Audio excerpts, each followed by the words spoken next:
Wednesday, March 12th. Welcome to Damon Bruce Plus. Welcome back to Cyrus Saatsaz. As always, here, wait, let me align us with our actual logos. There we go.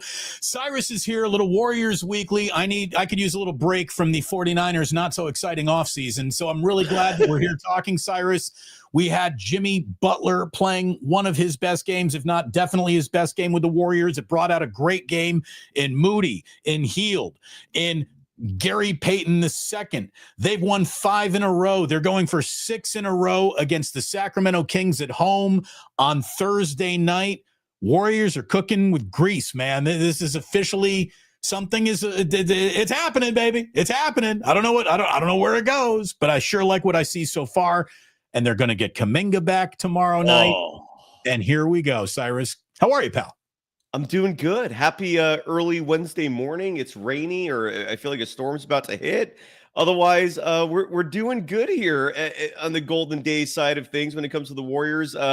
Welcome to your reprieve from covering the Niners and the craziness that is free agency. I will say this as words of hopefully comfort for Niners Nation, because I know a lot of your audience is also Niners fans.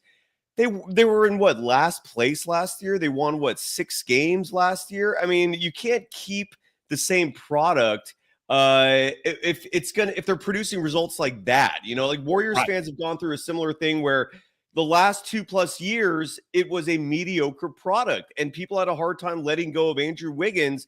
But you can't keep the same thing and expect different results. So if your team, my point is, if your team is in or near last place, don't expect the same things back, and you shouldn't want the same things back. I know nostalgia is part of human nature, but it's, change is good when it's needed. And I'll leave it at that. How are you doing, brother? Well, the change for the Warriors is about to be a very young, talented, athletic player joining this team. I'm glad that it's starting to happen here. As we said just a week ago, there was a point where the diminishing returns on Jonathan Kuminga were something to worry about. Like, he needs a 15-game regular season ramp up before he's ready for postseason basketball. Not only to get his sea legs back underneath him, Cy, but to blend into a team that is demonstratively different than the one that he stopped playing for when he hurt his knee, ankle, whatever the hell happened. I know that you were listening to what Jerry Stackhouse had to say. Let's just hop right in with Stackhouse. You got to press play from your end, brother. Go ahead and do that, and let's hear what Jerry Stackhouse was talking about on the radio this morning about Jonathan Kuminga's pending return.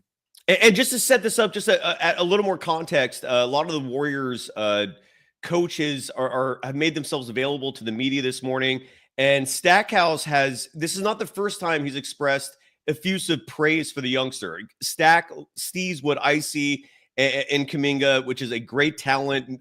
Listen carefully to the defensive emphasis in terms of what Kaminga is going to bring to the table. Here's Stack.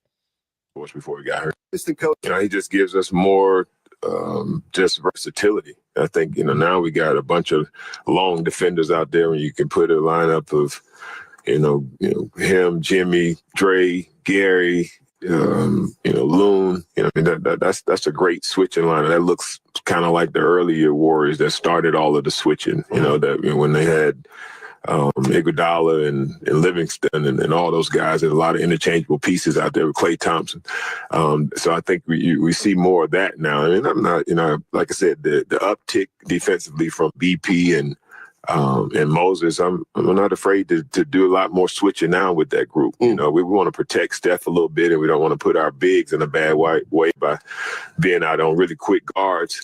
But, when Dre's at the 5, absolutely. You're going to see us be. And then I think JK he adds to that. He's a really, really good on-ball defender. I think he's, because of his prowess on the offensive end, you lose sight of some of the things that he can do defensively. But he was really doing some good things for us before he got hurt. Stackhouse on 95.7 earlier this morning. So I agree with everything he says right there. Now, he's got a little bit more faith defensively in Jonathan Kuminga than I do. Certainly coming back into the mix. Like defensively is where Kaminga needs to get a lot better for him to really give the Warriors what they need.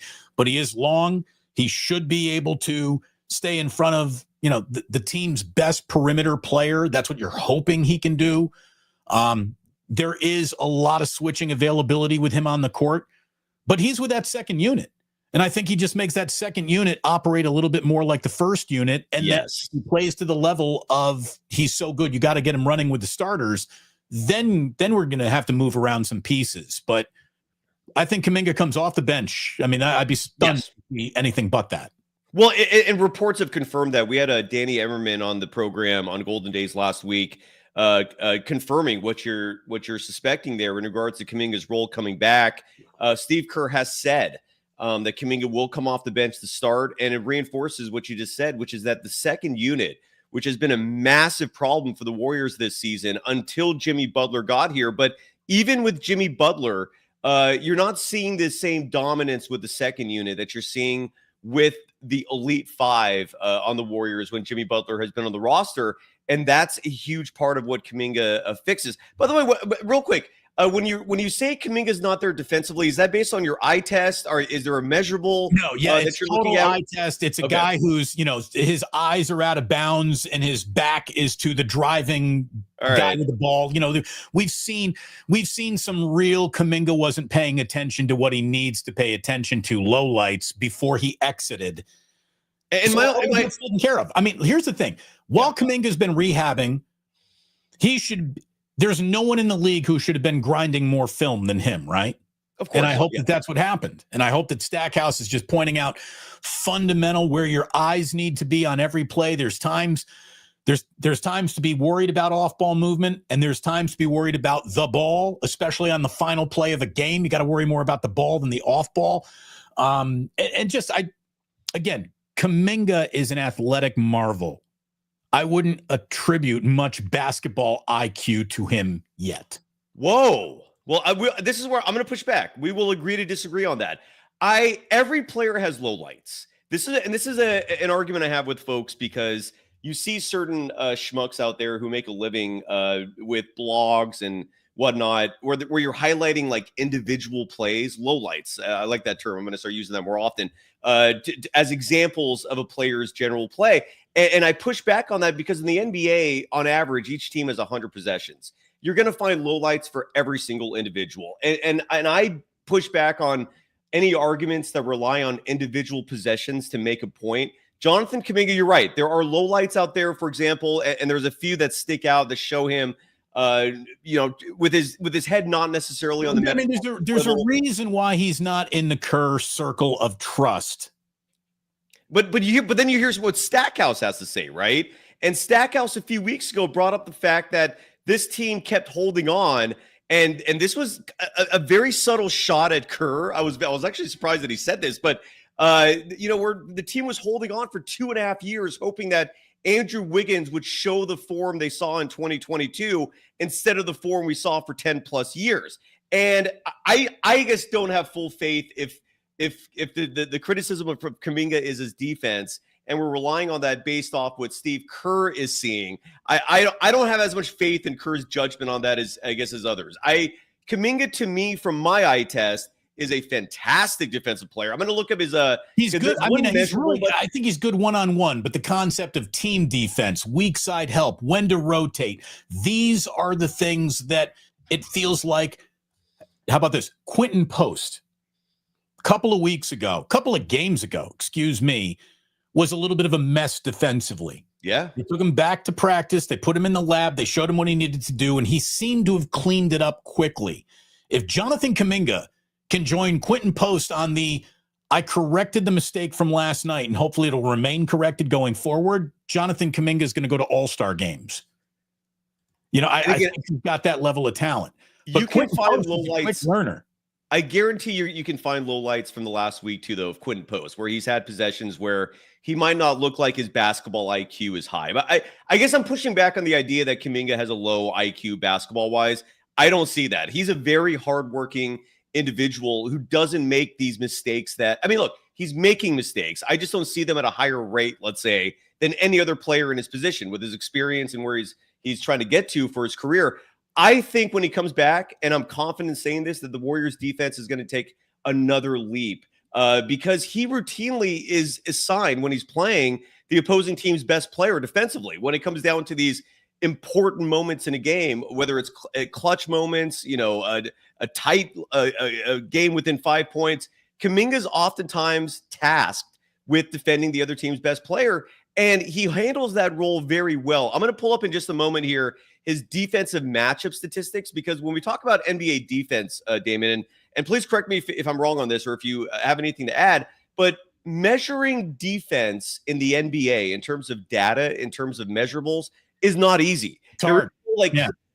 Stat, right? Like, because people look at steals, but Stephen Curry's a leader in steals. And look, I'm not saying he's a bad defensive player, but he's not an elite defensive player for good reason. You want to save him for the offense. My point is, steals they partly represent the stat, blocks partly represent the stat, but you don't have like a really good measurable for what a player is doing defensively, except for one. And correct me if there's anything that you want to push back on this on, please do. But there's one stat that I rely on defensively, and those are matchup figures. And you really have to dig deep into the NBA stats pages to find this stuff, but it does exist.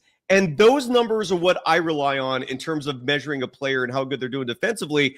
And Kaminga, I think, is doing fine, man. Like, on the season when he's playing defense, opposing players, more specifically guards, are shooting just 31.3% against them offensively from the three-point line, meaning players he defends guard-wise are shooting 31.3%. I mean, he's long. He's fast enough to get up on a guy without worrying that he's going to blow right past him. He's got the foot speed. Again, his athleticism is making up for, I think, his lack of where it needs to be. And again, he's been gone for over 2 months now. So I'm in no way, Cyrus, trying to make an argument that this is like subtraction by addition. I am thrilled that Kuminga's coming back, and I'm really glad that he's coming back for a stretch of games that will allow him to get into what the Warriors are now doing that is so much different than what he's doing. Like, another guy getting to a free throw line, though? I mean, just right there alone. Give up 3 terrible layups a game if you're at the free throw line 10 times a night, putting the other team into the bonus, helping guys get the little rest that comes with every free throw. There's more value to free throws than just the free available points. Agreed. So, agreed. No, that's a great point, man. And that's a huge bonus for Jimmy Butler as well. No, that is a very astute point you made, because I hammer that argument to the audience in terms of what free throws bring defensively. Every time you have free throw attempts, you're setting up your defense for a half-court possession. When you see the Warriors struggling with transition D, that's because of a lack of free throws. That's a missed shot that's allowing the opposition to push the ball. When you have free throws, you're stalling everything. You're giving your team rest. Besides the free points, man, you're helping your D tremendously. I saw in the chat someone bring up that A Truth Hurts wrote that I'm talking about on-ball defense with Kaminga, and whereas you're making the point, Damon, of team defense. I don't think Kaminga's look, you can point out lowlights like we talked about, but from a team defense perspective, and I know Steve Kerr likes to diminish Kaminga sometimes publicly. I'm not a fan of that, but I know he's done that before. I don't see it. I think Kaminga is a fantastic defender, regardless of the argument, whether it's team, on ball. I'm excited, brother. Whatever flaws people may think he has, and I get it. He's young. He hasn't earned Kerr's trust and faith the way some other players like Brandon Podziemski have. And we could have another discussion on that. All I'm trying to say is this kid can play. For whatever lapses you may see, there are 10 plays that make up for it. I'm super excited, dude. I'm pumped for this. By the way, do you have any other points about Kaminga? Because I wanted to switch gears real fast. Go ahead. I'm really glad he's back. Before anyone switches gears, if you're about to switch into the what should I have for lunch today? Yes. Ike sandwiches. Yes. It was brought to you by Ike Sandwiches. 100 locations up and down the West Coast. Expanding ever eastward. Get yourself something delicious. Do it for Ike's. And if you order for like your office, check out Ike's Catering. It is available. It is delicious. You'll be happy that you did. Head over to the Dubliner as always. Real fast. I love this ad read because Ike's sandwiches to me are the best in the entire Bay Area. And that's a bold statement, dude. The Bay Area is known for its culinary delights. And sandwiches are, at least for me, one of my all-time favorite foods. I could Doesn't matter the time of day, breakfast, lunch, dinner. If it's a sandwich, I'm going to eat it. Look at it this way. If the question is steak or sandwich, my answer is what sandwich? Both. Yeah, exactly. Add some onion rings, you're set. So 100%. Dude, steak for breakfast, by the way, steak and eggs, that is the breakfast of champions, folks. And I know my apologies to the vegans and the folks getting offended. But no, we don't apologize to vegans on this channel. You said there's a reason why you look like y'all got jaundice. You know what? The vegan side of things started to completely go off on a tangent here. But vegans, look, do what you got to do, but don't put your pets through that misery, all right? Pets should not be vegans. That is not natural. Do what you want to do. Don't make your cats or dogs suffer. They are predators. They need protein. I digress. The point is, Ike's is delicious. It is the best sandwich in the Bay Area. And Damon, I just want to remind people of the honor that has been bestowed upon you with a sandwich named after you. There are two signs of greatness in this world that tells me you've made it. One is a bobblehead. There are plenty of Stephen Curry bobbleheads for a damn good reason. And the other is having a sandwich named after you. Bravo. That looks hella good. Take off the 957 though. He's got to make an adjustment there. But the Damon Bruce. Too many menus. Too many menus. I'm still the most attention that station's going to get. So congratulations, everybody. Look, go to Ike's, eat at Ike's, and let me get you, once again, when you need that Guinness, get yourself to the Dublin West portal. They are ready. Great place to go watch a Warriors game. Great place to watch the NFL draft. Great place to hang out with your friends. Take Muni, get there, Dublin West portal, boom. Thank you very much. Next event, I'm coming, brother. Next time you're having an event at the Dubliner, I will be there because I made a promise. If the Warriors make a trade, I was cynical. I didn't think they were going to do a damn thing because for 2+ years they weren't, and they made the blockbuster move for Jimmy Butler. We're all seeing the results of that. And what a move. Next event. So one of the things that I wanted to talk about today, unless you had something you had to share right here, right now, you got to do it right now. Fast. Yes, I got sponsors as well. I got to give some love to. Visit Humboldt. Folks, over half of our audience on both channels, Damon Bruce, Golden Days, is in the San Francisco Bay Area. I'd say a realistic number is 3/4 of you.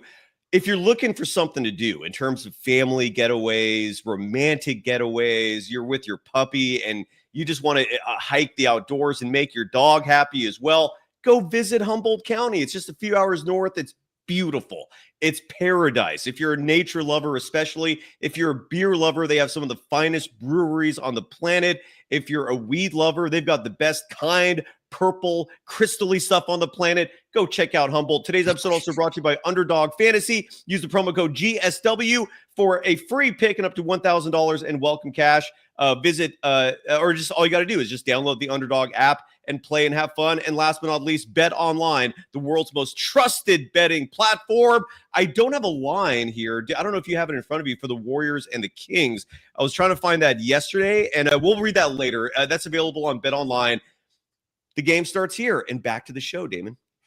Well, now you get me thinking. What is this number here tonight? It's got to be. You want to play guess? I'll have the line in just a second. What's your guess? Let's see. Well, they're playing tomorrow, right? Yeah, they're playing tomorrow. That's why. Yes. Yeah. I mean, my guess before I even look, I would say no, and it's still not listed, by the way. Oh, well, let me see if they have it on BetOnline. No, it's not listed here either. God damn it. What would be your guess anyways? I would say Warriors -6, 6.5. I'm right with you. I was going to say 5, but it's going to be in that range. I would agree. Yeah. Last time the Warriors and the Kings played, I believe the Warriors won by 24. Maybe it was 28. This was not too long ago. This was during the Jimmy Butler era, and that game, I believe, was also in San Francisco. Correct me if I'm wrong on that, but I do know the Warriors won by either 24 or 28. No, that game, I believe, was at Golden One. Oh, okay, yeah. You're right. I stand corrected on that part, but I do remember it was a blowout. All right, real quick, what do you want to share? Because I do want to talk about. Yes.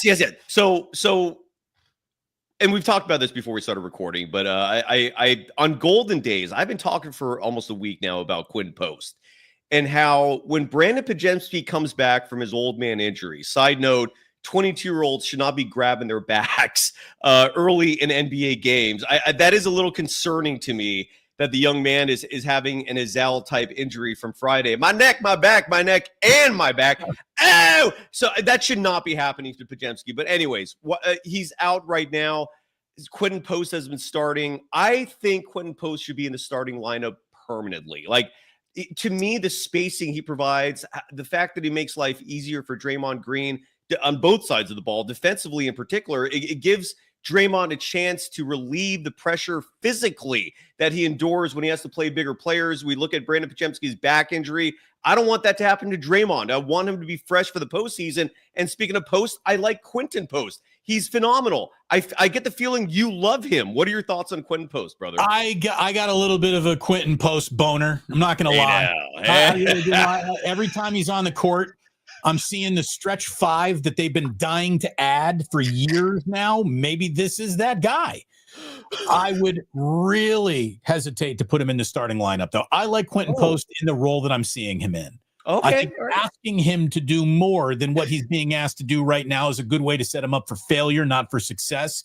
It's easy to criticize, like, well, where has this guy been all year? Look, whatever means the Warriors used to develop Quinten Post, I would say he's been brought along faster in his young career here than we've seen a lot of their younger players brought along. So whatever they're doing with Quinten Post is working.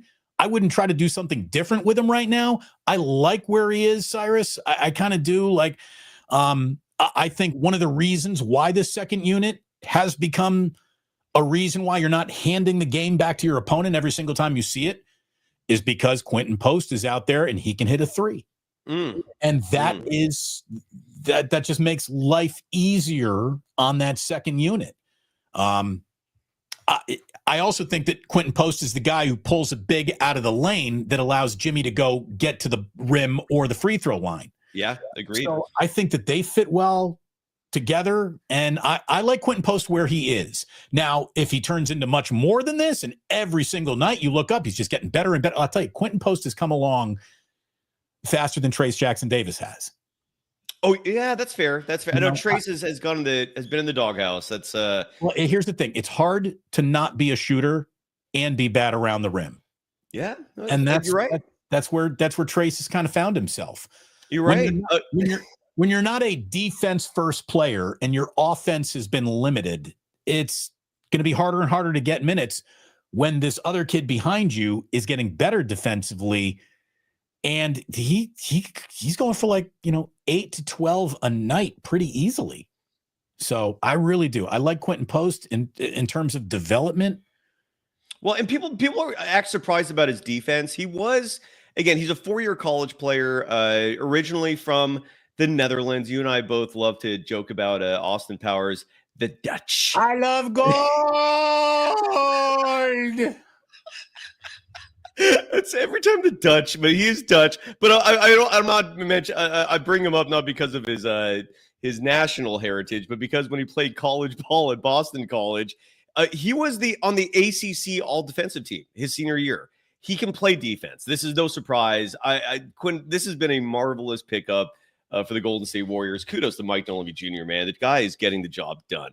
He is. And look, he has swung for a trade that has absolutely changed the temperature in the room. And what I wanted to ask you, because it's hard to have Luka in the conversation without him easily winning it because of who he is and what he's established and clearly how good the Lakers were. But I tell you, the Lakers ramp up to and we're now winning games happened even before Luka was added. That was happening.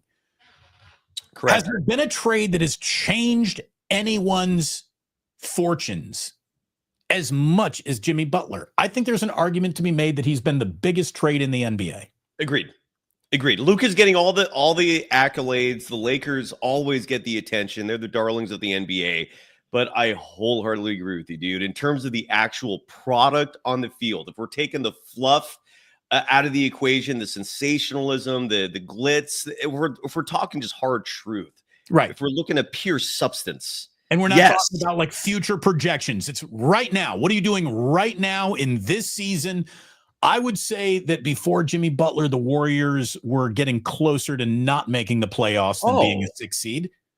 Before Jimmy Butler, I was thinking shut Steph down. I was thinking like it's rebuild time. I was thinking Cooper Flag. My mind was already there before the trade. Like I really was hoping for this team to tank.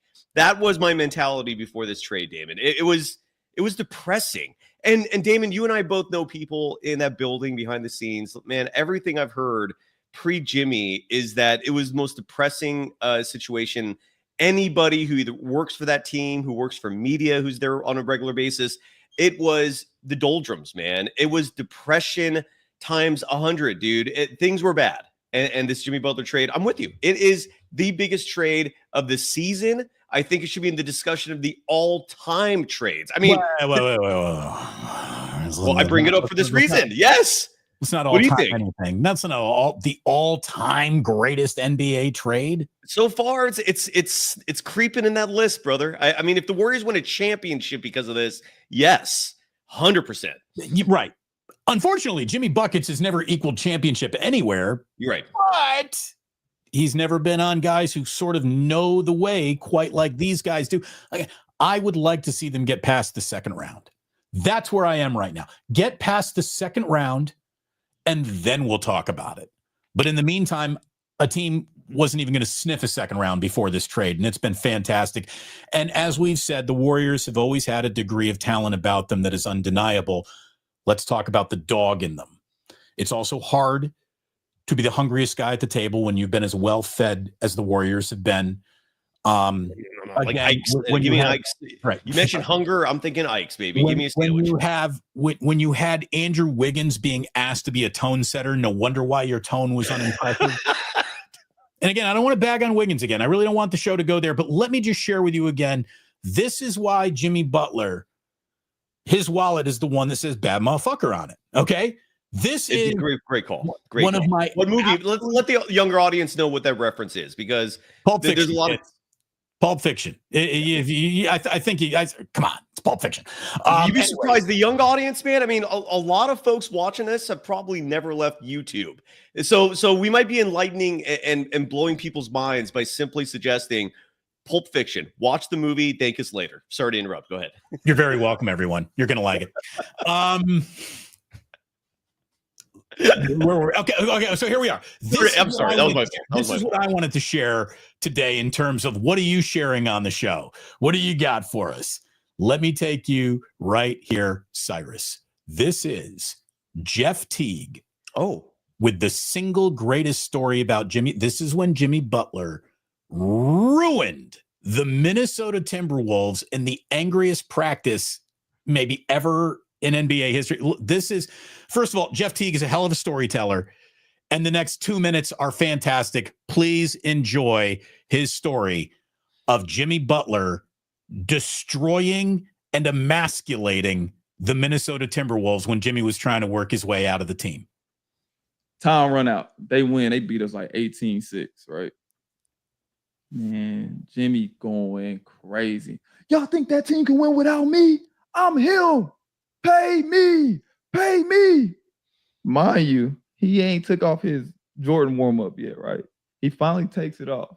He got the Timberwolves shirt on, but he cut the Minnesota out so it's just chest. Wow. He cut the Minnesota out the shorts. It's just shorts. He out here with a hole in the middle of his shirt, on the middle of his leg. So I'm crying now. Yo, I'm crying. I'm like, yo, bro, crazy. But I ain't realized like he just beat us with the D-League team, G-League team. So I'm like, he like, I just beat them with the G-Leaguers. This is your starters? So now I'm laughing. I'm still crying, laughing, but I'm like, hold on, he talking about me. Starters. I'm like, hold on. Like, so I'm mad now. To me, all of us like, nah, F that. Like, we got to play again. So Tim's like, nope, second unit, you got them. They beat the second unit. So we turned up. We all on sideline. Yeah, hey, come on, let's go. Yeah, we talking crazy. Jimmy just darts to the locker room. I'm talking about run fast as hell. So we play the second unit.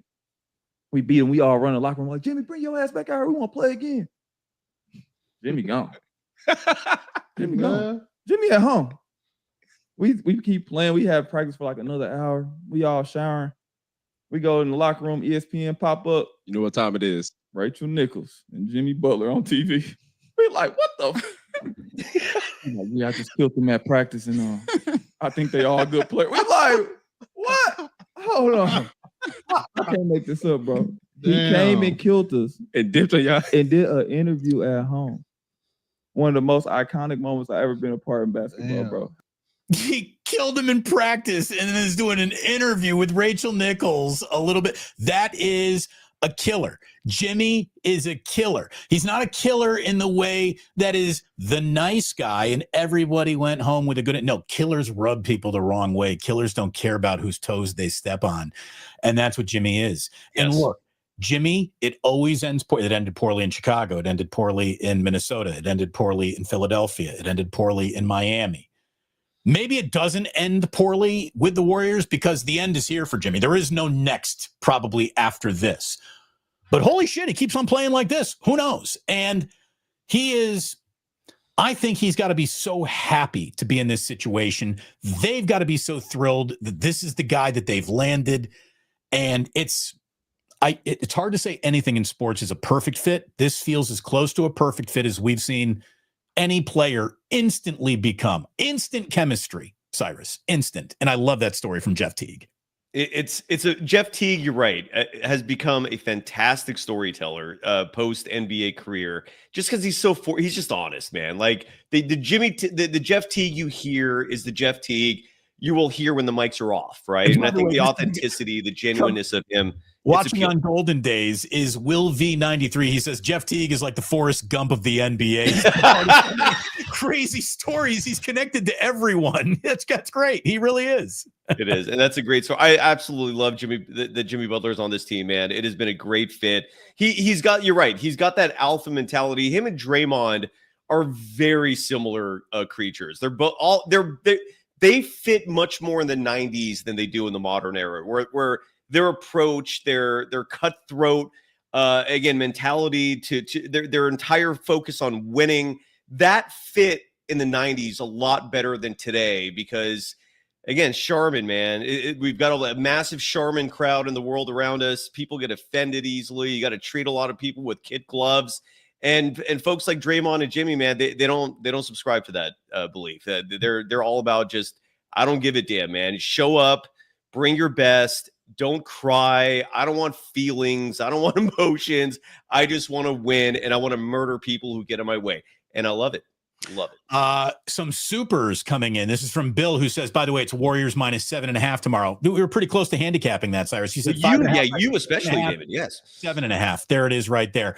Oh my God. It's Manny says, did anyone remember Klay since Jimmy came to the Warriors? It's not. Yeah, we'll remember Klay forever. It's Andrew Wiggins, who we haven't thought of since Jimmy showed up. And let me just say, look, it's hard to feel bad for somebody who can afford their own helipad. Yes. But, man, Klay Thompson, when he signed up to be with the Dallas Mavericks, he could not have envisioned this is what it was going to look like. Having the team sabotaged basically by its own general manager with the worst modern version of the Babe Ruth trade, but just applied to the NBA, with Anthony Davis showing up and then immediately exiting. With Kyrie now having blown out an ACL, so you're not even going to see him for most of next year, if at all next year either. I feel bad for Klay Thompson. I do. He deserved to go out a little bit better than he's going to go out. What he's going to do is go out limping on a team that doesn't compete. That sucks.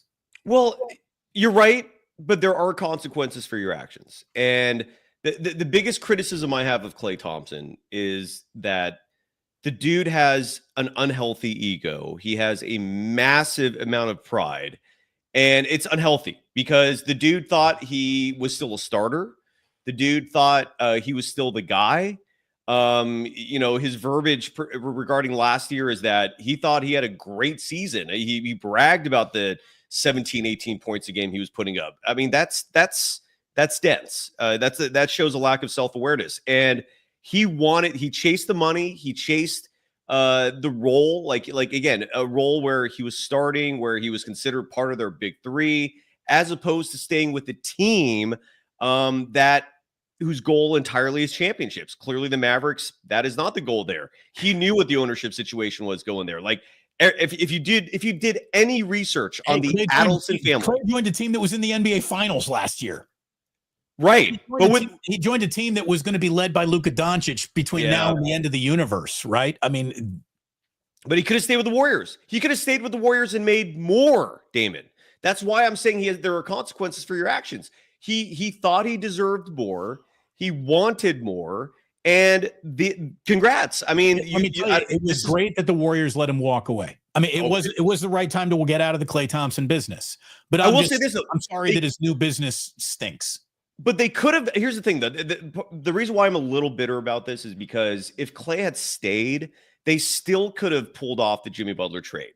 Like all of this could have still been happening with Klay if he had agreed to a reduced role. Like he had a lunch last offseason with Steve Kerr, dinner or something. They met down in Southern California. And Steve Kerr, who had a very hard time letting go of Klay Thompson, told Klay, look, man, at this point in your career, you're going to have games where you're not starting. You're going to have games where your role is diminished. And Klay did not want to hear any of that. Congrats, man. Like this is what you asked for, a situation where you're going to be a bigger star, where you're going to be a bigger focus. Now you're the number one guy. Congrats, Klay. Yeah. This whole thing bums me out. But at the same time, it's like when you have this level of ego and pride, sometimes it's going to come back and blow up in your face, man. And it has for Klay. Did Gary Payton II just play his best game in the NBA or what? That was a nice pivot there, Dave.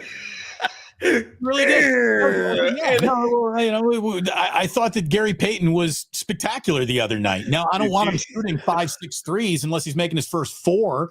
But I love the way that he cut it off when the second half started. And he's like, yeah, it's not my game. I'm going to get back to playing smart basketball. I thought that was really good out of Gary Payton. I thought that was maybe Buddy Hield's best all-around game. That half-court steal pull-up 3 that he hit in that game, that was his best sequence, I think, as a Golden State Warrior. Again, Quinten Post coming along. Moses Moody. Yes. Dude, if you want to talk about what is the single biggest should have done better with that guy, I think it maybe is Moses Moody. There's a reason why this guy was a lottery pick. And then I don't really know the reason why the Warriors sort of buried him for the first 4 years of his career. But look at what is starting to happen with Moses Moody. He's playing. Look, what a huge surprise. He's getting minutes and he's delivering. Shocker. Steve Kerr this morning, by the way, said he was asked about that. Like, because Moses Moody earlier this season was literally multiple games was behind Lindy Waters in the rotation. Made no damn sense. And Steve Kerr was asked about that, and his response was Jimmy Butler is what unlocked him.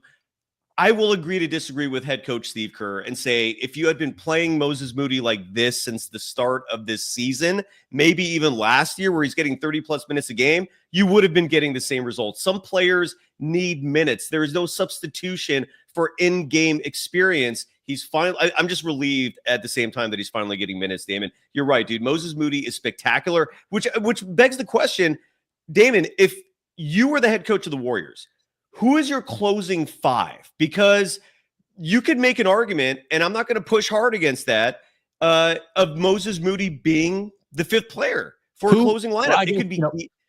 Go ahead, sorry. Who are you playing? What's the matchup? What's the situation? Will be dictating the closing 5 more than who I want. Are you holding on to a lead? You trying to close out a game? Do you need to come roaring back in the last 3 minutes? I do like Moses Moody. I do, especially if you have to think defense in your last closing unit. I like Moses Moody. I like his arms, man. I like his length. I like the way that he's hopping into passing lanes. I like how he is one of those super long, can stay up on you, has the foot speed to not blow past you. Yeah, I think that buckets, Draymond, Moody, maybe Kaminga plays himself into this situation. Oh, well, yeah, I thought that was without saying. I mean, so you're saying Kaminga has to earn his way back into the final 5? He would not be in your closing 5? I mean, Thursday night against the Kings, yeah, I'd be surprised to see him closing the game out in crunch time, unless up to that point in the game, he was playing great. Like if he comes back and he's a little rusty, and here's the thing, just because he's a really young guy doesn't mean he won't be rusty. Right. This is why I'm really glad that he's finally coming back. He had to come back, Agreed. I think, right around this time. Agreed. Or you weren't going to get the player that you're going to need to do something with in the postseason. So I'm glad that he's back now, man. I'm glad that he's back. But let's say, Damon, let's say hypothetically we get the best case version of Kaminga, and where he's putting up the numbers he put up in the month of December, over 20 points a game, 6.3 rebounds per game. His 3-point shot is reliable once again at 30. He was shooting 35% before the injury. So let's say we're getting that version of Kaminga. Who is your closing five? Does it still depend on matchups? Okay, let me rephrase this. Let's say it's Game 7, Warriors Nuggets, Western Conference Finals. Closing minutes, tie game. Who is your five for the Warriors? I mean, you might need Quinten Post just for the size out there against the Nuggets, right? A rookie in Game 7 of the Western Conference Finals. You put the Nuggets on the floor, man. That changes things, right? Now, I don't want to see that. That's not optimal. You got Draymond on Jokic anyways. Exactly. But it's Draymond, Kaminga. Is Moody getting Pods minutes? Well, I think that's the question here is I think 4 of the 5 is pretty settled, right? Steph, Dre, Jimmy Butler, Kaminga. Again, if we're getting the version that we were seeing beforehand, and I'm very confident we will, I can't wait to see Jimmy Butler, the facilitator, get Kaminga going. We're seeing GP2 the way he's playing. Moody, Guy Santos, note, might be the right move. Yes. I've been hyping Santos at that level where he might be the fifth dude certain nights. But because at 6'7", he was a former point guard when he played in Brazil. And side note, Steve Kerr loves him. Steve Kerr was asked about a week ago about what the impact of Kaminga coming back, and one of his first replies was, Guy Santos is playing phenomenal. We need to continue figuring out a way to get him minutes. And I'm paraphrasing, but that's the context. So Steve Kerr understands the value of Santos. My point is, dude, there are options here for that fifth guy. It could be Moody, Pajemski. I don't know if he's the right guy for the fifth person, but Kerr loves him. That might be your answer. Yeah, it's a fascinating conundrum, I think. I don't know what your thoughts are, but I mean, again, what kind of game was Guy having that night? And what kind of closing lineup do you need? If rebounding is the best way to make sure this game is won tonight, maybe he's out there. Yeah. Maybe he's out there. Good point. Good point. This is the most fun the Golden State Warriors have been since the night they walked off the court champions in Boston. Great point. That is an accurate statement, sir. So let's enjoy, right? Let's enjoy. Yes. Let's enjoy. This is how many more rides do we get with Steph? The answer is no one knows for sure, but there's less of them than there are more of them. So let's enjoy the fuck out of this as it's happening. And I'm just telling you, take all your metrics and your sabermetrics and your basketball reference and your stats and your and all that bullshit and just throw it out. What are your eyeballs telling you? My eyeballs are telling me this Warriors team's doing something. That's all I need to know. Sometimes the eyes do lie to you, and an eyewitness is a terrible witness, and sometimes you can just see that things are good now. And for the Warriors, things are good right now. So everybody enjoy. What do you got coming up tomorrow night? I'm guessing you're going to be doing some post? Oh, hell yeah. Yeah, Warriors Kings, a post game after every Warriors action. So, yes, tomorrow night, Warriors Kings post game. It's going to be a huge show with Kaminga coming back. But real quick, Damon, before we wrap it up, I wanted to ask you one more thing, and that was the positioning for the postseason. We're seeing where the Warriors are in the standings. They're currently 6th. It was awesome that they achieved that. Side note, the Clippers lost last night. The Clippers are an interesting team to watch because the Warriors don't own the tiebreaker over LA. So the Timberwolves, they do own the tiebreaker over. Clippers, no. So you don't want to finish tied with them. Every Clippers loss is good news for the Warriors. But bigger picture, with 17, 18 games remaining, I think for the Warriors to have the most optimal path to a championship, they're going to have to move up to the 5th seed or 4th seed, because the difference between being a 4-5 and a 6 is night and day, dude. If you're the 6th seed, you're playing either Denver or the Lakers first round. You're 4 or 5 seed, you're playing Memphis or Houston first round. Second round, you're playing OKC, a team you've already beaten twice. You almost beat them a third time. The Warriors are confident. They're feeling good playing the Thunder. Meanwhile, on the other side of the equation during that series, you have LA and Denver beating the shit out of each other. And then you play what's left in the Western Conference Finals. That's the path. I don't want to see the Warriors at 6. 4-5 is the goal. Your thoughts? So you're going to have to get 3 games off of Houston. Yep. Houston, and they own the tiebreak over Houston, side note. Not only do you have to play the same basketball that you're playing right now that everyone's so excited about, Houston's got to come back to the pack a little bit. I'm just looking at Houston's schedule. Okay. It's, Houston's got a game against Denver. Houston's got a game against the Lakers. There's one game at Chase Center Sunday, April 6th that, the Warriors would have to take. It's going to be hard to catch Houston. It's going to be hard to catch Houston. It is. I don't see the Houston backtrack. Houston's got a lot of Phoenix, depending on, do you count on Phoenix to be a good game or not? Phoenix, that's a win. Dallas, that's a win. Chicago, that's a win. Philadelphia, that feels like a win. At Orlando could be a win. At Miami, certainly a win right now for Houston.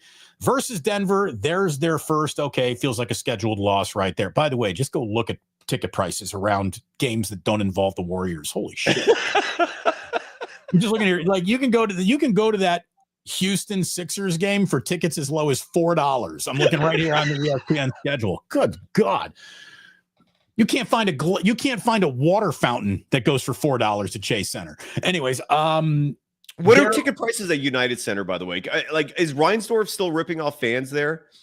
Yeah. You get no deals in Chicago for anything.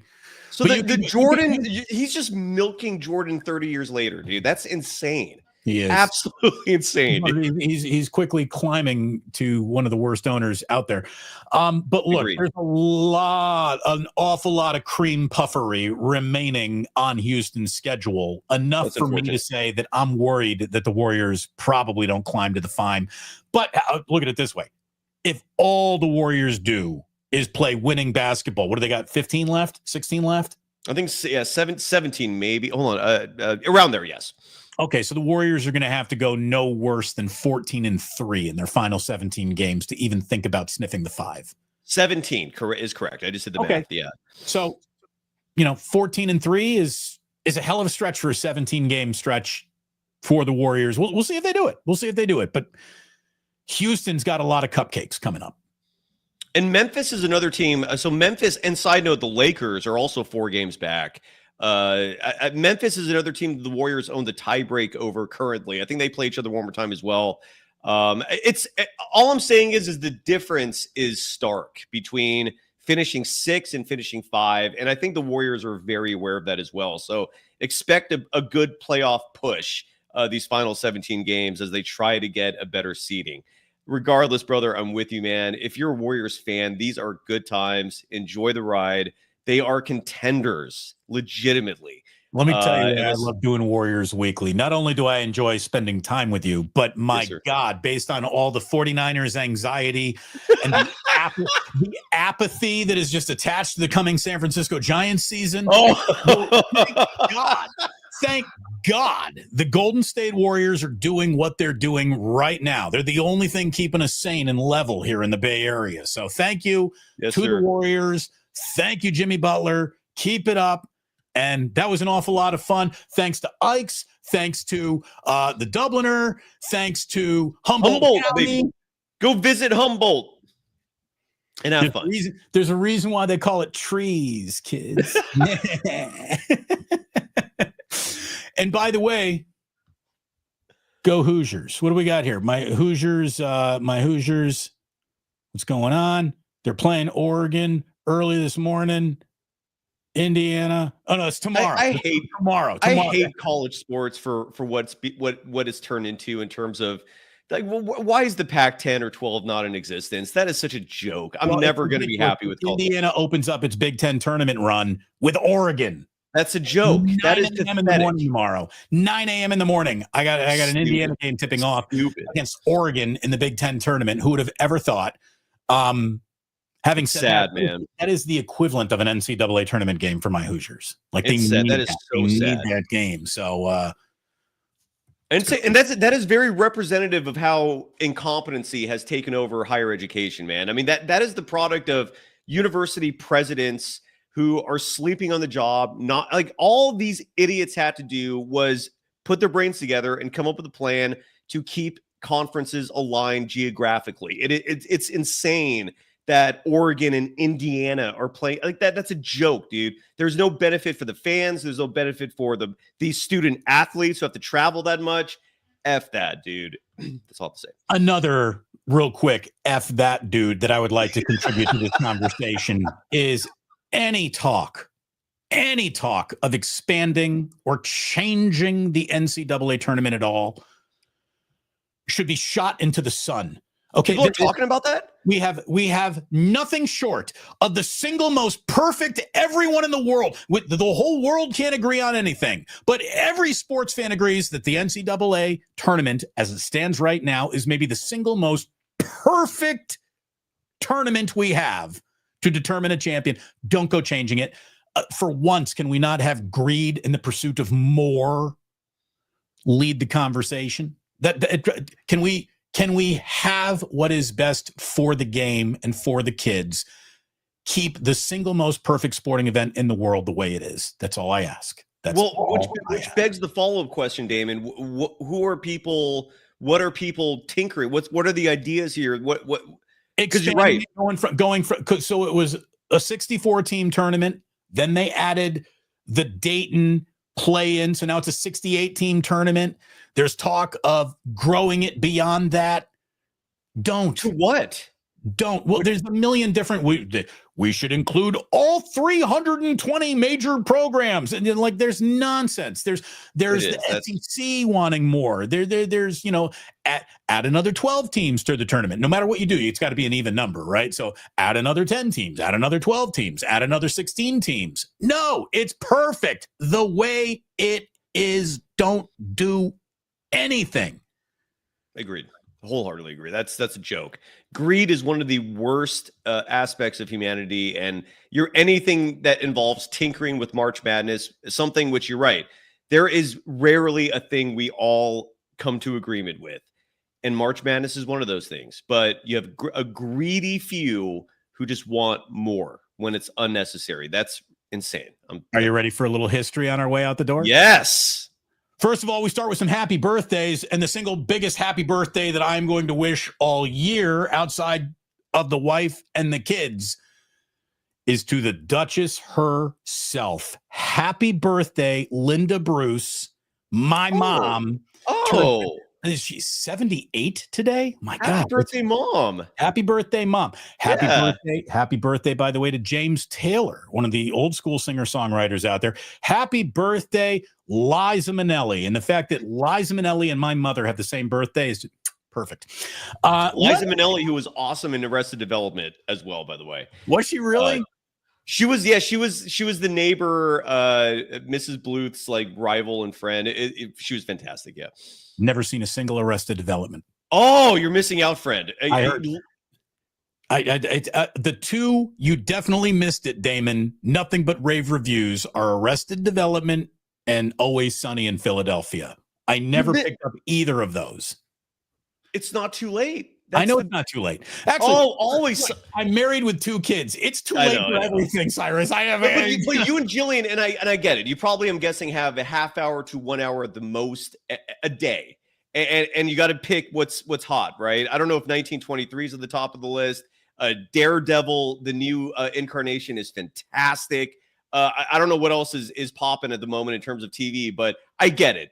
There's always something good getting in the way of classics like Always Sunny and Arrested Development. But those two, oh my God, Damon, when you do have the freedom at some point, you're going to enjoy that binge, dude. My retirement's going to be fantastic one day. It really is.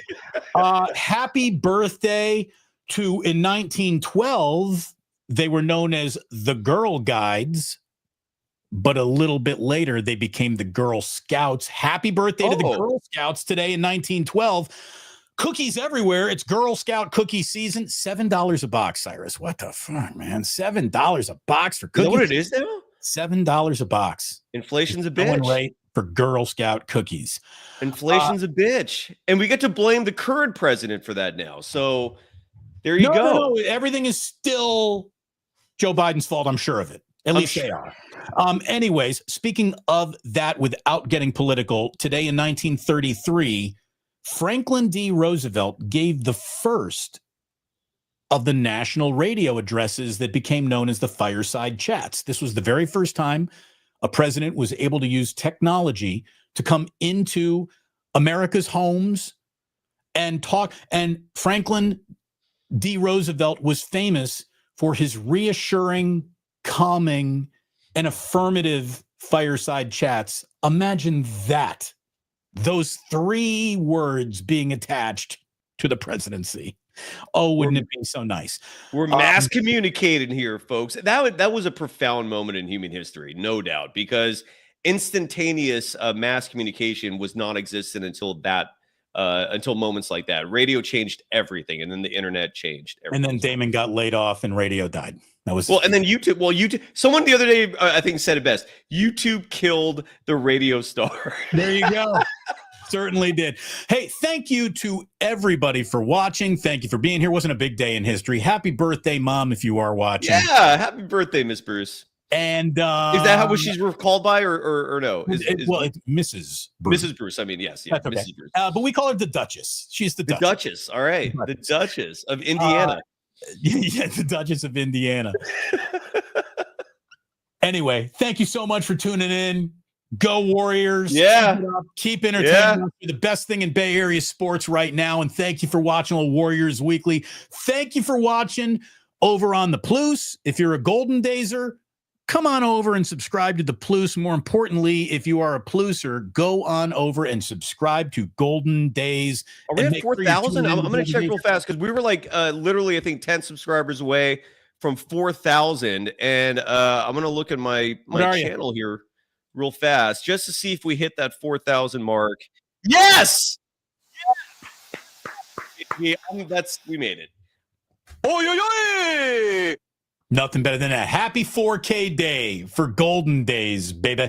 And make sure you check out Cyrus after every Warriors game as well. Thank you. This is always a shitload of fun, Damon. Thank you so much, brother. And thank you, everyone, for tuning in. And please do remember that sports, no, they don't build character. They reveal it. And like that, they're gone.